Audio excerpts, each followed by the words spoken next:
The weirdest tax that once existed. Beard tax. In 1698, Russia instituted a beard tax that requires men to pay for the privilege of wearing a beard.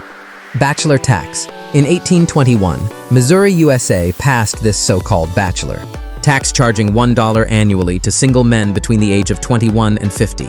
Breast tax. State of Travancore imposed a breast tax on women belonging to disadvantaged sections of society.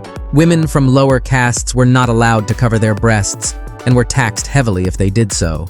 Soap tax. In 1712, England introduces the soap tax, considered a luxury item, and the tax was so heavily imposed that people couldn't afford to shower for over 100 years. Window tax. In 1696 in England, introduced the infamous window tax, taxing houses based on the number of windows they had. Houses with more than 10 windows had to pay a steep 10 shillings. Clock and watch tax. In 1797, Great Britain decided to tax heavily on watches and clocks, so people stopped buying them. It was scrapped within a year. The tax was extremely short-lived, and it was repealed in 1798. Cowardice tax. Medieval England. The cowardice tax allowed knights to avoid fighting by paying, a tax known as scutage, evolving into a general tax on knights' estates by the 13th century. Playing card tax. In England, there was a tax on packs of playing cards between 1588 and 1960.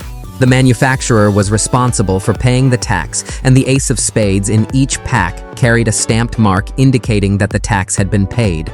Forging this stamp carried the death penalty. Wallpaper tax. The tax was introduced in Great Britain in 1712 and applied to printed, patterned, or painted wallpaper, and was seen as a great way to raise revenue as the industry boomed and the product became more premium. Salt tax. Salt was a valuable food preservative, making it a target for taxation. In India, Mahatma Gandhi staged a 24-day salt march to protest British taxes on salt production, a heavy burden for coastal villages.